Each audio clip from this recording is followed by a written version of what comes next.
Hello everyone. In this video lecture, we're going to introduce a variety of different poetic devices that are going to be used throughout the poetics unit of this course, which culminates with the poetry presentation that you have in just a few weeks. Poetic devices, in reality, function much the same way as do literary and rhetorical devices, those that we've already studied thus far in the course. Just as rhetorical devices are techniques of persuasion used by authors and speakers, and literary devices are subtle techniques, components of stories like setting, symbolism, imagery, and characterization that convey the arguments of stories. Poetic devices are used by authors of poetry or poets to, again, advance themes or convey the arguments contained within those works. However, there's a great deal of subtlety to the use of poetic devices, because poetic devices, as we're going to see when we look at some examples, aren't just about the conveyance of meaning.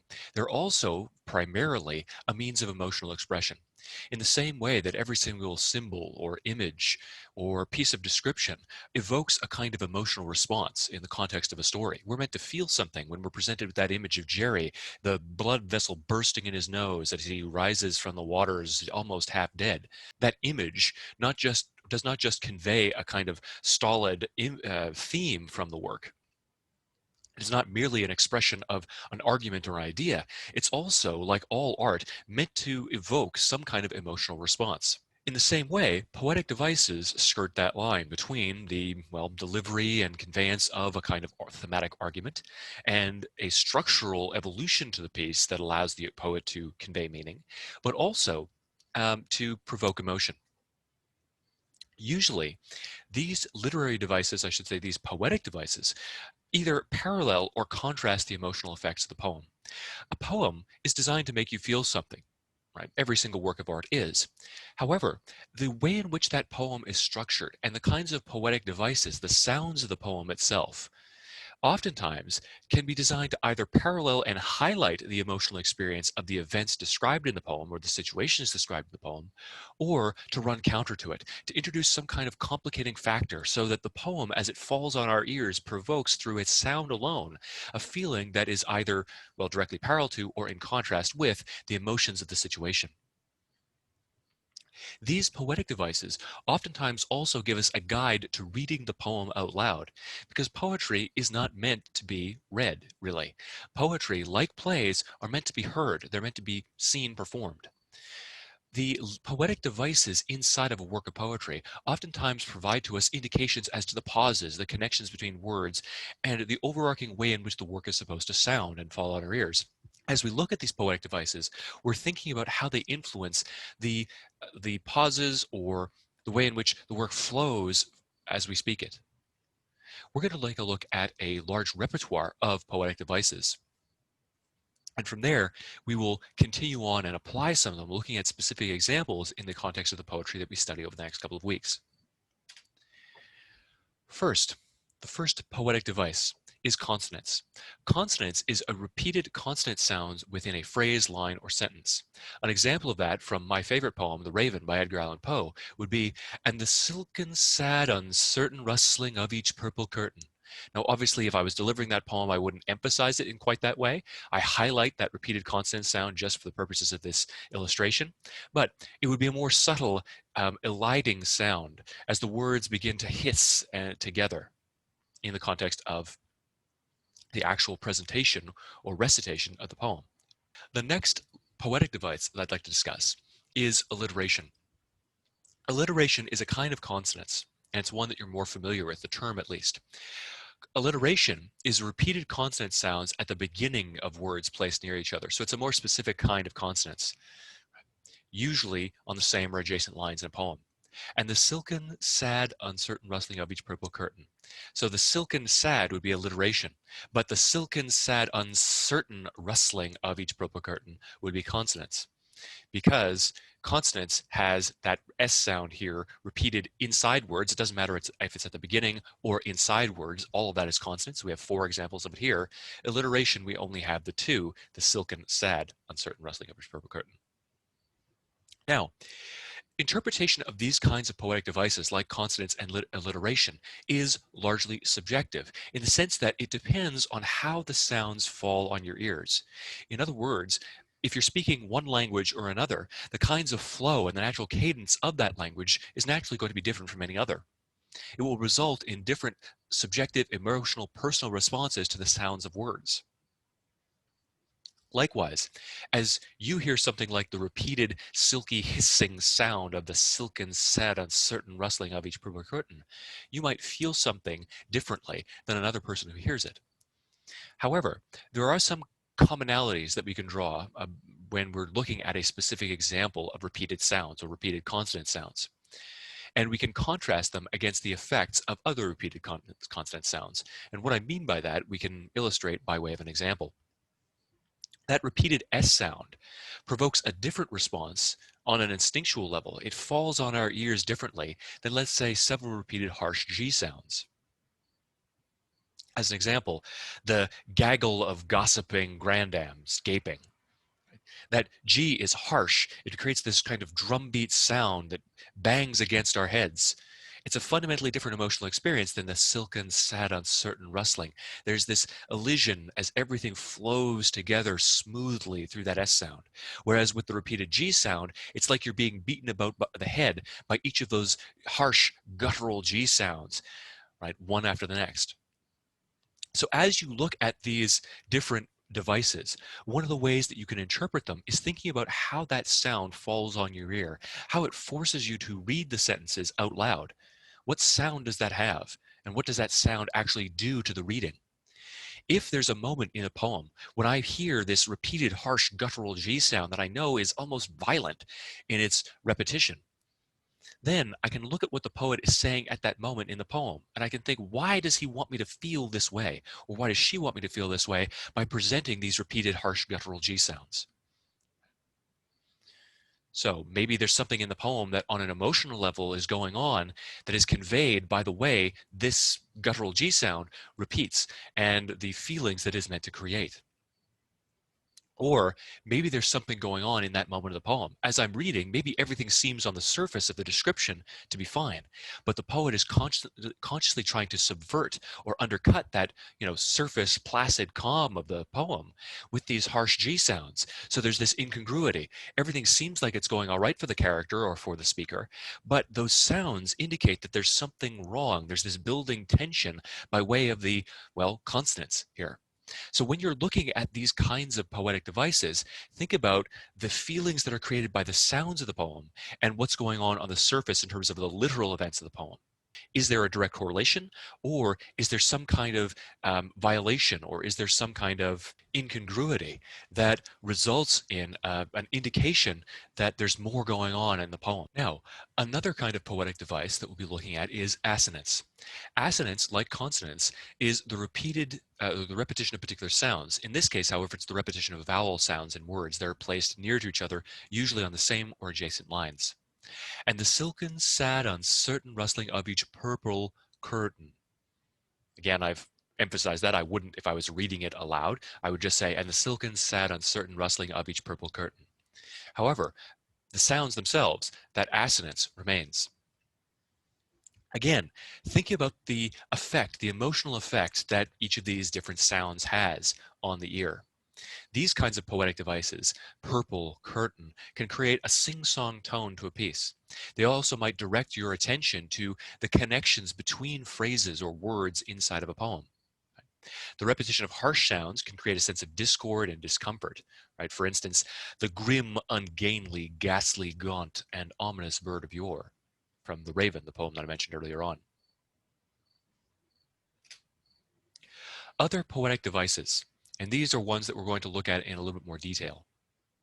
Meter is the pattern of stressed and unstressed syllables in a poem. Naturally, when we speak, we have a certain cadence and a certain series of emphases that we place on words. Now, as examples of meter, I have a few words broken up into syllables. Words can be broken up based on the combinations of sounds they're in. This is probably something you've learned in earlier English classes, but we'll just essentially highlight this point. As an example, tree. Tree is one syllable. It's a word containing one syllable. About has two distinct kind of sound combinations or two distinct syllables in that sentence, or rather in that word.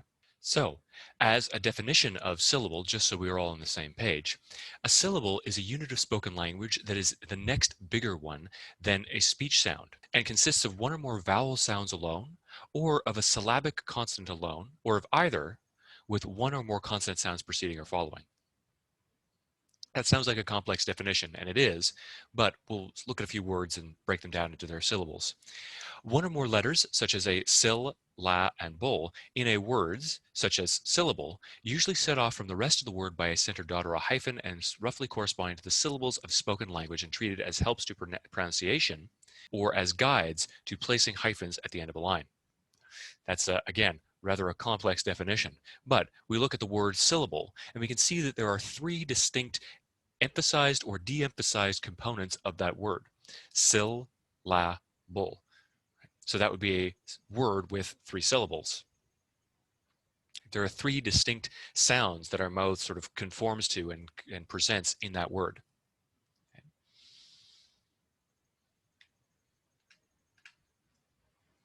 When it comes to meter, right, as a brief review, the poetic device meter is the pattern of stressed and unstressed syllables in a poem. Words themselves are naturally spoken as we deliver them with a certain intonation and a certain meter. We stress different parts of words or different syllables inside words naturally. As examples, about. Notice that I've emphasized bout. It would sound wrong if I emphasized instead of bout. Bout. That's almost impossible for me to do because it just sounds so wrong. Indeterminate. Naturally, I have this flow to my speech where I emphasize certain parts of the word. Indeterminate. That's not even a proper sort of emphasis on particular syllables, but you can see how it falls incorrectly on the ear. Examples. Notice how when I'm speaking, the am in examples is actually emphasized. We miss it. We don't even pay attention to it because it's natural. It flows that way in our speech. It only sounds wrong, or we only notice the emphasis or the meter in words and thus in speech overall when we actually begin to analyze it. So if I was to say examples, right, that's again emphasized, but it sounds wrong. Right? Poetry. I'm emphasizing the first and third syllables in poetry. Usually in our language, when we're speaking, our words conform to a basic pattern of meter whereby we have an unstressed followed by a stressed syllable, followed by unstressed, followed by stressed. So in all of these examples, we have stressed, unstressed, stressed, unstressed, stressed, or unstressed, stressed. We're going to take a look at some specific kinds of meter just so that you're familiar with the terms, particularly as you move on and start to study something like Shakespeare or we look at sonnets. The scheme of stressed and unstressed syllables in the meter of poems is going to become more important. Now, you'll notice that in these words we have different combinations of stressed and unstressed syllables. Specific combinations of stresses and unstressed or stressed and unstressed syllables are known as metrical feet, or one of these specific combinations is a metric foot. So a metric foot is a special or specific combination of stressed and unstressed syllables in one or more words of a poem. There are all these different kind of combinations of these, well, stresses and unstressed words or syllables inside one or more words together. And we can break a poem up into its stressed and unstressed syllables, into these different metrical feet based on the combinations of stressed and unstressed words, or I should say of stressed and unstressed syllables. I'm only going to talk about one, even though there are about a dozen. The one that you're going to encounter most often, because it most closely parallels the way in which we actually speak, is the iamb. The iamb, I-A-M-B, is a metrical foot that consists of two syllables. The first is unstressed and the second stressed. And I'm going to introduce some notation here. The notation can change depending on a few different factors. So different people can use different sort of notation to represent stressed and unstressed syllables. But one of the common ones is by using a U to represent an unstressed syllable and a slash to represent a stressed syllable. So if I go back to those examples, what I have here in about is an iamb. The word about has an unstressed syllable, so I could have this little U above the A, and then bout, another syllable, is stressed, so I could have a forward-facing slash above the bout.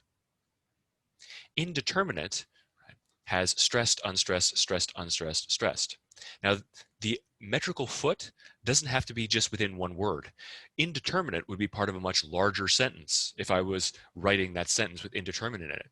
So I could still have a series of different I ams in that sentence. Maybe the sentence is, it's indeterminate. Maybe in that case, if it's is unstressed, then I could have unstressed, stressed, unstressed, stressed, unstressed, stressed, and I'd have a series of different I ams in a row. Examples: unstressed, I'd have a U over there, am, stressed, so I would have the forward-facing slash, and pulls, I would have the U symbol there above it. And poetry, three-syllable word, stressed, unstressed, stressed. Those stresses are not based on convention, they're based really on how we pronounce the words. It's not like we assign them arbitrarily. Naturally, when we speak a word like poetry, I emphasize the po and the re. So that would be meter as an example of a literary device. If that seems like a lot to throw at you, it is. And there is, in fact, a great deal more that we can say about meter and the various different metrical feet that you can use. But we're just looking at meter in the sort of most basic terms, and refer back to those other ideas that we built on to get to this point. The notion of a syllable, how meter functions, it's just the rhythm of our speech, the series of stressed and unstressed syllables inside the words we use. And then the I am, which is pretty much the most simple and straightforward of those metrical feet, a pattern of unstressed, stressed syllables. The other literary devices, or rather the other poetic devices we're going to take a look at, are repetition. The intentional reuse of words and patterns to some effect, and I'm deliberately vague here. In the context of a poem, you may wish to highlight something. Right? If a word is repeated over and over and over again, there might be a desire on the part of the poet to indicate that this idea or this word or whatever the word represents is going to be of critical value or importance to the themes that are developing in the work. Rhyme occurs when you have words that have different beginning sounds but whose endings sound alike, including the final vowel sound and everything following it. They are said to rhyme. So, as an example from The Raven, nothing further than he uttered, not a feather than he fluttered, till I scarcely more than muttered. So, that ed ending, right, you have a series of rhymed words. Oftentimes, rhyme is used to connect ideas together. So if you look at a poem and see that there's a connection between these words, maybe at the ends of sentences, that are rhyming, the poet is telling you, I want you to look at these two phrases or these two ideas or these two words and put them together. They're connected in some way. I'm not just doing that for stylistic purposes. I'm using the implied connection between these two words to say something to you, to tell you something about the messages that I'm conveying in this work. Next, building on rhyme, you have a rhyme scheme. There are many different kinds of poetry. Poetry is not just sort of an unstructured, willy-nilly evolution of ideas. That might be in sort of an unformed or free-form poetry, true. But there are legitimate structured poetic forms that have to have a certain number of syllables in each line, a certain series of rhymes throughout the entire work. A rhyme scheme is something that proceeds from a specific kind of poem. For example, in the English sonnet, one of these 14-line poems that we'll be looking at in more detail when we look at Shakespeare's sonnets, a specific kind and structure of poetry that has to have a particular rhyme and meter. The rhyme scheme goes ABAB, CDCD, EFEF, In other words, it's a 14-line poem. The first line of the poem is going to end with some kind of sound in the last word. That is going to be rhymed with the end sound of the third line. The second line is going to end with another different kind of sound, and that's going to rhyme with the ending of the fourth line. So there's this deliberate conscious structure to the rhymes or the sounds at the end of each line of this poem. We'll talk more about the specific rhyme scheme of this kind of poem, the English sonnet or the Shakespearean sonnet, when we look at Shakespeare's works themselves and some of his sonnets. However, I just want to introduce the idea of rhyme scheme to you at this point. We'll talk about it in more detail when we actually look at a poem that has a sort of explicitly developed structure that it is conforming to.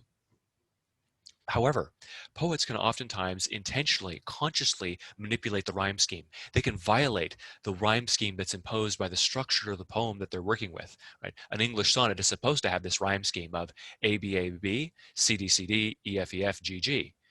But maybe somebody comes along, the poet comes along, and then he changes it up.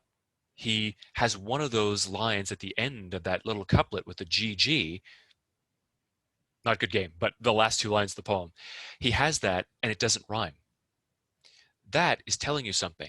There's something wrong about the conclusion of this poem because it's not following the proper structure. Maybe there's a parallel between what he's chosen to do with the rhyme scheme and what he's actually saying in the poem. That I've given you the conclusion of this poem, but the conclusion's not accurate. The conclusion's not, well, complete. I left off that rhyme. I'm telling you, there's something you have to look into in more detail here. So I've thrown quite a few poetic devices at you here. What I'd like to do very briefly is examine a poem that we can use as an example of some of these techniques and how they help us to interpret the meaning of the poem that might not be immediately clear. Here we have the poem My Papa's Waltz by Theodore Rothke. The whiskey on your breath could make a small boy dizzy, but I hung on like death. Such waltzing was not easy. We romped until the pans slid from the kitchen shelf. My mother's countenance could not unfrown itself. The hand that held my wrist was battered on one knuckle. At every step you missed, my right ear scraped a buckle. You beat time upon my head with a palm caked hard by dirt, then waltzed me off to bed, still clinging to your shirt. So we see here that there is a rhyme scheme to each of these stanzas in the poem. With respect to that term that I just used, a stanza is like the quote-unquote paragraph inside of a poem. Now, we don't actually call them paragraphs. When you have a poem, it's broken up into different units or subsections known as stanzas. They're a group of lines forming the basic recurring metrical unit in a poem or a verse. So when we look back to My Papa's Waltz by Theodore Rothke, we see here that the poem is divided up into 4 different stanzas. Each of these stanzas has the same kind of basic rhyme scheme, right? A, breath, death, dizzy, easy, right? B, and then here again we begin with pans and then countenance. So there's a bit of a rhyme there. It's an off rhyme or a partial rhyme. Shelf itself. So each of these combinations of 4 lines is a stanza inside the poem. We know that because they're broken up between each other, right? So there's an indication that there's something, that there's a break between the stanzas. And then also they all share the same kind of rhyme scheme inside of them. It's not like A, because breath and pans don't rhyme. So it's not returning the same rhyme, but it's like, well, A, B, C, D, C, D. Different words or different rhymes with the pattern of first line rhyming with third line, second line rhyming with fourth line is repeated. First line rhymes with third line, second line rhymes with fourth line. So some of the things to note here, how we can use those poetic devices that we've discussed already in the interpretation of this poem. Look at the way in which Rothke is associating the rhymed words at the ends of sentences, or at the ends of lines, I should say, in these poems. Look at the way that Rothke is associating the words that end these different lines in the poem's stanzas. He rhymes breath with death, dizzy and easy. So the poem itself has this waltzing, sing-song quality as it lilts back and forth through these very simple, very nice, very easy rhymes. But look at the words themselves. What's being highlighted by way of the rhyme? Breath and death. Dizzy and easy. So there's this weird, almost waltz between incongruous ideas. Breath, the very thing that keeps us alive, and death. Dizziness and easiness. It's not easy when you're dizzy. Likewise, look at the words that are being highlighted by way of rhyme in that third stanza. The hand that held my wrist was battered on one knuckle. At every step you missed, my right ear scraped a buckle. So, look at the words that are being highlighted.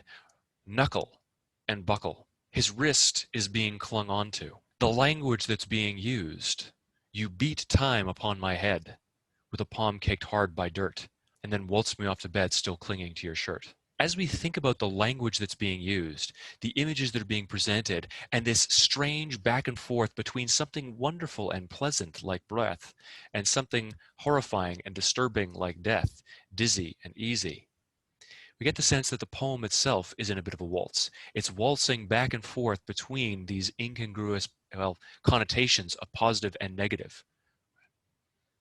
It's almost as if the thing that's going on the surface might seem pleasant.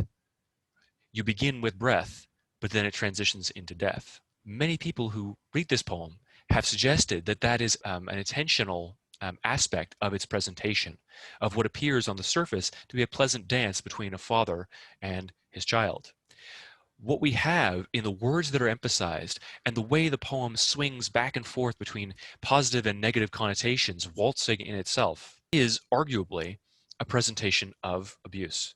You have this moment of intimate connection with the father, but that intimate connection is tainted and soured by the inclusion of all this language like battered and beat, a palm that is caked hard with dirt, and all that he can do is cling feebly to his shirt. So that's a lovely way of ruining an otherwise pleasant poem that you thought probably was all about a delightful little waltz between a child and his or her father. But looking at that language, looking at the word choice, and looking at the words that are emphasized by way of the rhyme scheme fundamentally transforms our perspective on the work. The last term that I'd like to introduce is the speaker. You may have noticed that I use that term in the context of my presentation on My Papa's Waltz by Theodore Rothke, which is incredibly condensed. I was really just using that as an example of how we use some of these different poetic devices. But a speaker is the narrative voice of the poem. So when we discuss a poem, we never say, well, the narrator of the poem. We say the speaker. Now, that's an illustration of the fact that poems are indeed meant to be spoken. It's as if we are treating the person who's delivering this poem, who's behind the poem, as a character who is speaking to us directly. But remember that we never confuse the narrator of a story with the author of the story. The author is doing one thing, but the narrator is a character, a construct. In the same way, even though it might be tempting to read a poem as being, well, the poet speaking to us directly, it's always mediated to us by the intermediary figure of the speaker. So just as we have the author, the narrator, who translates information by way of the author into us, and that narrator can be incorrect about things, his or her perspective can be limited, so too the speaker is not meant to be taken as a direct representative of the poet.